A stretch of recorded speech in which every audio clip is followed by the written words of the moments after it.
देश नीति, केवल सच्ची और पक्की खबरें।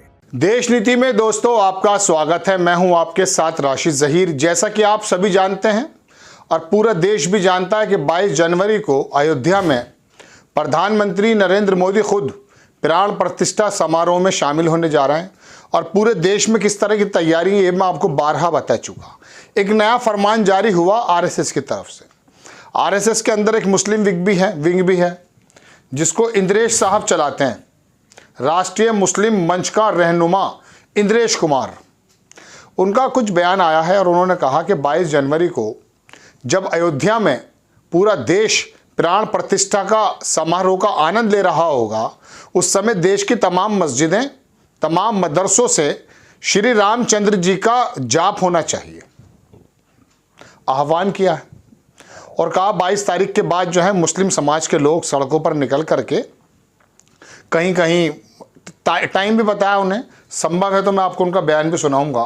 तो बहरहाल दर्शकों, अब ये जो बयान उनका आया है, क्या आपको ऐसा नहीं लगता कि धीरे धीरे आप मस्जिदों से भी और मदरसों से भी श्री रामचंद्र जी का जाप करने की जब बात कर रहे हैं, तो क्या ये संभव है कि 22 जनवरी को जब वहाँ प्राण प्रतिष्ठा प्रोग्राम हो तो वहाँ से कोई अजान आ जाए? चूँकि बीच में इन्होंने कहा कि ईश्वर सभी के अंदर है, ये बात पूरी कही है, इसमें कोई दो राय नहीं है। लेकिन आप किस प्रकार से एक विशेष समुदाय का जो सुप्रीम कोर्ट के उस फैसले पर किसी भी तरीके से खुश हो गया था कि चलो दशकों का एक मसला था, निमट गया, बड़े भाइयों के पक्ष में भी अगर ये फैसला आया है तो उसे सहर्ष कबूल कर लिया था। लेकिन अब रोज़ाना कोई ना कोई भारतीय जनता पार्टी का नेता पिंच करने की कोशिश करता है। आप पहले देखें क्या लिखा है कि राष्ट्रीय मुस्लिम मंच का रहनुमा इंद्रेश कुमार का संवैधानिक बयान कहा 22 जनवरी को भारत के मुसलमान मस्जिदों, दरगाहों और मदरसों में करें राम का जाप। बाबरी मस्जिद की जगह मंदिर बनाने का संवैधानिक फैसला सुप्रीम कोर्ट का है, इसलिए राम का जाप तो होना ही चाहिए, ये इनका कहना है। आगे इन्होंने कहा, मैं हमारे एडिटर चाहें तो थोड़ा सा आपको दिखा सकते हैं, इसको बाकी कई लोगों ने छापा है। और एक साहब में उन्होंने लिखा कि आरएसएस रहनुमा इंद्रेश कुमार का विवादित बयान, कहा 22 जनवरी को मुसलमान मस्जिदों, दरगाहों और मदरसों में 11 मरतबा राम का जाप करें। दूसरे, वो 22 जनवरी के बाद मुख्तलिफ स्थानों से काफिले की शक्ल में यात्रा निकालें और ये नारा लगाएं, राम जी आए हैं, अपने घर आए हैं, चलो उनके दर्शन को। इस तरह वो रामलला का दर्शन करने अयोध्या जाएं, ये भी कहा गया। चलिए खैर, अब बात यह है दर्शकों के इन लोगों ने तो कह दिया।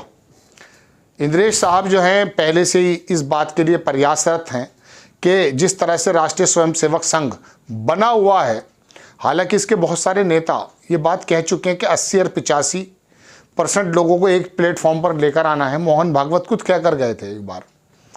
बाकी लोगों से इनका कुछ ज़्यादा मतलब नहीं है, देश के अंदर 20 करोड़ मुसलमान हैं या 15, छोड़ दीजिए। लेकिन फिर भी भागते भूत की लंगोटी भतेरी, ऐसे एक देसी लैंग्वेज है।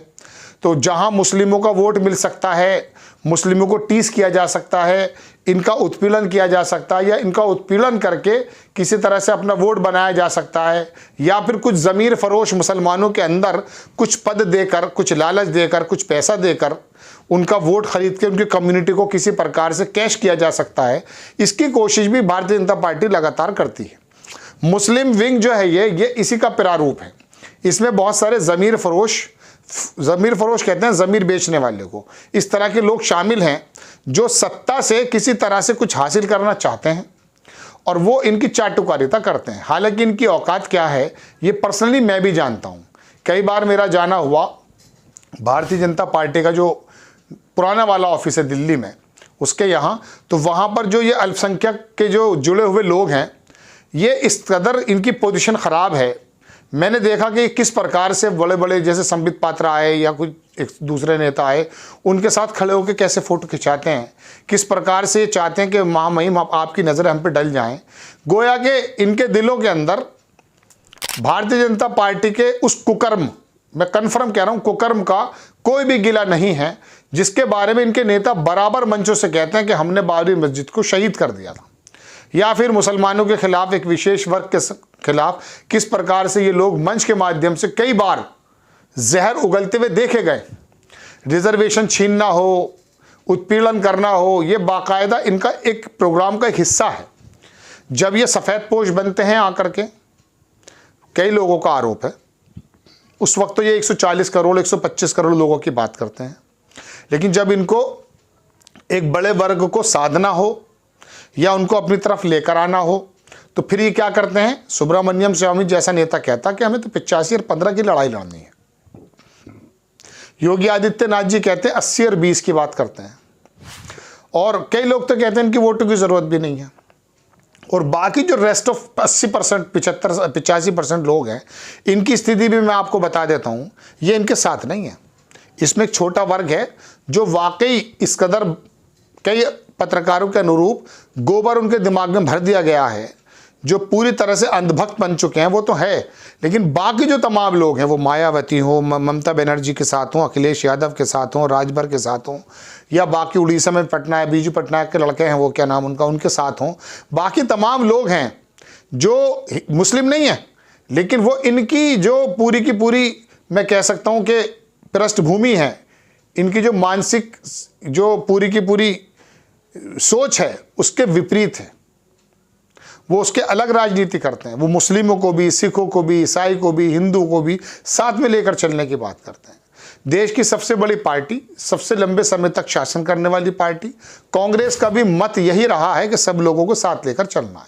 कभी कभी कुछ वर्गों का ऊपर नीचे हो जाता, वो बात दीगर है, लेकिन फिर भी खुलेआम मंचों से ये नहीं कहते। लेकिन बहरहाल अब ये आह्वान किया गया है, क्या ये आज़ाद भारत में जब वो संवैधानिक फैसला आया था, जिसको पूरे देश ने सहर्ष कबूल कर लिया था, उसके ऊपर ऐसा नहीं है, बार बार दर्शकों मैं आपके सामने कहता हूं कि जैसे ज़ख्म के अंदर कुरेदना, जो ज़ख्म भर चुके हैं, सही या गलत उसे छोड़ दीजिए, लेकिन आप इंद्रेश जी या आपके जैसे नेता आके उसे, अब आप मस्जिदों से भी अलाप कराएंगे, इसमें तो कोई दो राय नहीं कि ईश्वर एक ही है।